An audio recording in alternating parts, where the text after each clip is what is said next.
OpenAI, I mean, you seem somewhat frustrated with them. You were one of the big contributors early on. The reason I am the reason OpenAI exists. How much money did you give them? I'm not sure the exact number, but it's some number on the order of $50 million. Man, fate loves irony, next level. So I used to be close friends with Larry Page, and I would stay at his house, and we'd have these conversations long into the evening about AI, and I would be constantly urging him to be careful about the danger of AI, he was really not concerned about the danger of AI and was quite cavalier about it, and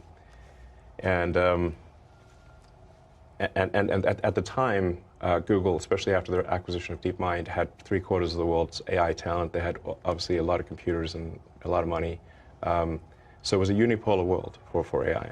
And we've got a unipolar world, but the person who controls that does not, or at least did not seem to be concerned about AI safety.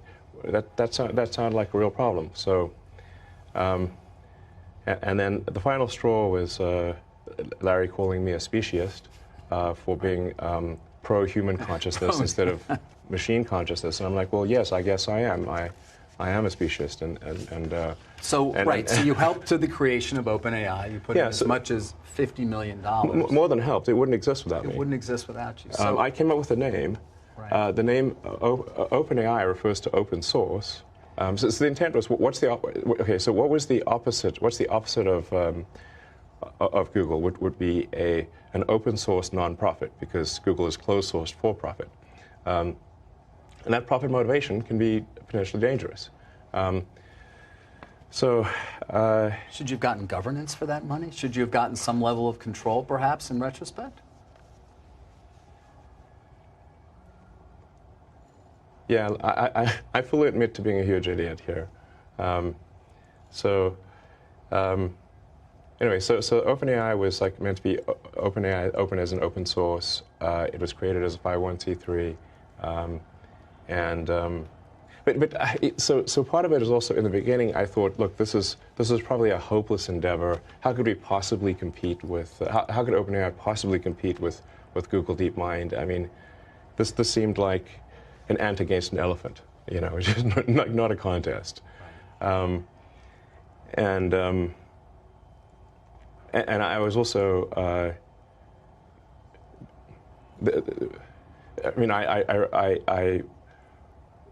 was instrumental in recruiting the key scientists and engineers, most notably Ilya Sutskever.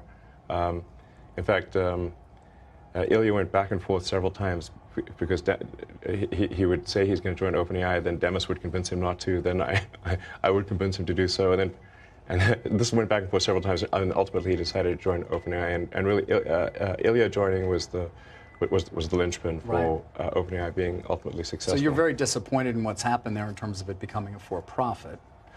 Did you take any action? Sue them in some way? I do think that there's some. Look, it does seem weird that something can be a non-profit, open source, and somehow transform itself into a for-profit closed source. I mean, this would be like let's say you funded an organization to save the Amazon rainforest, and instead they became a lumber company and chopped down the forest and sold it for money. And you'd be therefore like, well, wait a second, that's the exact opposite of what I gave the money for. Yeah. Is that legal? That doesn't seem legal. And if it is, and in general, if it is legal to start a company as a nonprofit and then take the IP and transfer it to a for-profit that then makes tons of money, shouldn't everyone start? Shouldn't that be the default? Right. And then I also think it's important to understand the when push comes to shove, let's say they do create some digital superintelligence, almost godlike intelligence. Well, who's in control? Yeah. And what exactly is the relationship between OpenAI and Microsoft? And I do worry that Microsoft actually may be more in control than, say, the leadership team at OpenAI realizes.